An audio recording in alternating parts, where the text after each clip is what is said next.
Now, the electric drive version of the B-Class from Mercedes-Benz is making a bit of a North American debut, if you will. We've seen it at other motor shows, but I'm not going to talk about this electric car. It's actually a car that's driven into the Indian market.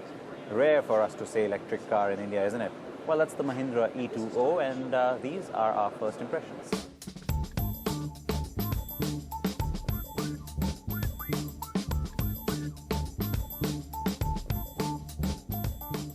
The much-awaited E2O is finally here.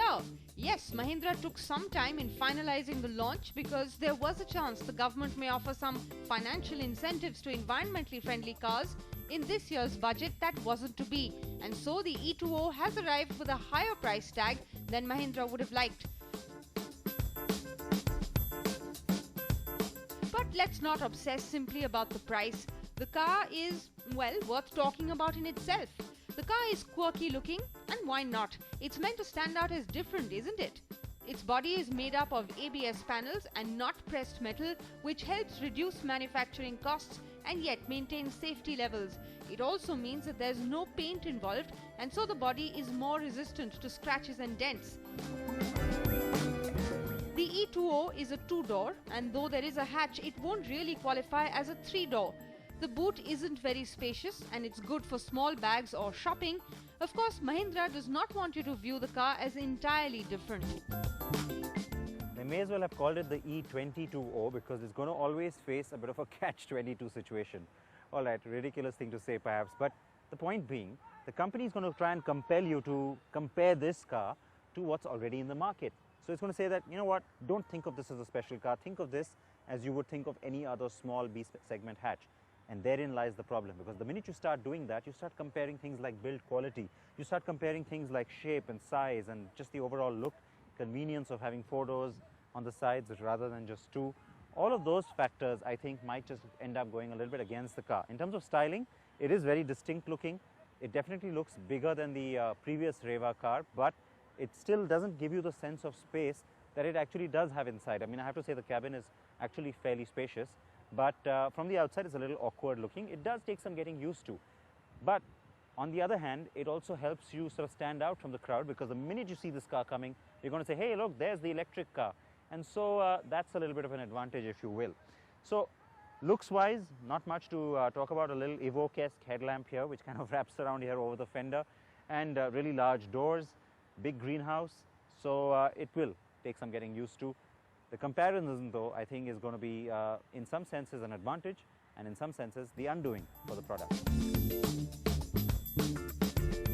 And that's because the E2O stands out as special when you try and establish its differences, isn't it? The E2O has a 3-phase induction motor with 19 kilowatt output and 53 Newton metros of torque. The battery is a 48-volt lithium-ion pack, and the transmission is automatic. Like all electric cars, this one too needs to be plugged in to charge the batteries. A full charge will give you a 100-kilometer driving range. That may vary by a few kilometers depending on your driving style, the traffic conditions, and the pressure on the AC in varying temperatures. While a full charge from near zero takes 5 hours, a 1-hour charge gives you 20 kilometers. The E2O's limitations are primarily its driving range and the infrastructure to allow charging within the range. Most Indian homes and offices don't have the provision of a power outlet in the parking areas, and so a special outlet will need to be set up in most cases. For its part, Mahindra Reva says it will do that installation for you, and that's included in the purchase price.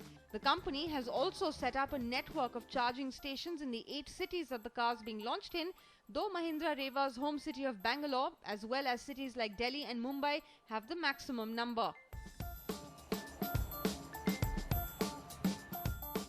The car has a top speed of 80 km per hour, and while the auto gearbox is smooth, its performance is more akin to a fearless scooter's in nature, so it takes some getting used to. The gearbox has a boost feature that allows you to get a burst of extra power that you may need for quick overtaking or sustained faster cruising speed. Now in this car, you hear pretty much every creak, every groan, every rattle, every whiz and every whir. And that's because obviously there's no engine noise to drown it out. So even the AC fan, all of that, the AC compressor, you can hear it all really vividly. That is not the only difference though between this and a conventional car. Yes, there are going to be obviously differences between this and a conventional car. But you know what? Every electric car has a bit of a character, a bit of a quirky character, driving character that is, and it just takes a bit of getting used to. It's quick enough. You adapt to it quickly and it's no problem. It becomes convenient to use and drive after that. But the point I want to make aside from that is that while you take that for granted, there is going to be that little issue for some people when they find out that this car doesn't have power steering. And you know what? A car this size, this kind of weight, small wheels, small turning radius, it's really not a problem. In fact, 90% of the time, it's not a problem. But that 10%, yes, the wheel feels a little bit hard.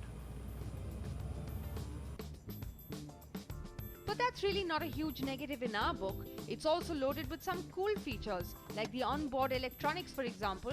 The car's top-end model also features a GPS-enabled navigation system that also points out charging stations nearby.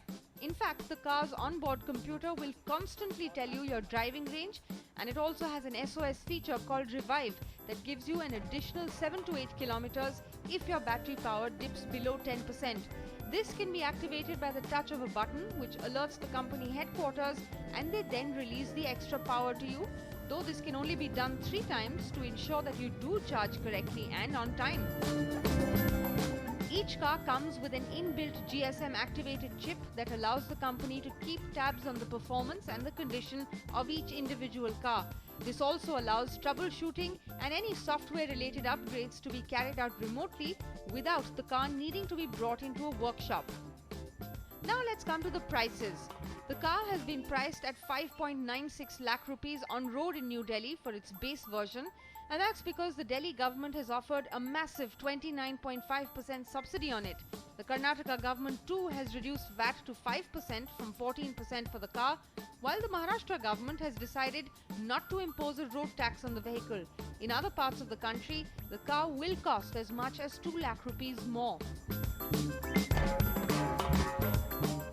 At those prices, the E2O is comparable with the top-end B-plus segment cars. But Mahindra claims savings of up to 85,000 rupees a year on fuel costs when compared to a similar-sized petrol car. Mahindra still expects to sell as many as 400 to 500 units per month, and we still like the E2O, for it is a brave step in the right direction. And we hope that with economies of scale kicking in once Mahindra and SsangYong use the electric applications in their future vehicles, that we get even more attractively positioned vehicles from Mahindra Reva soon.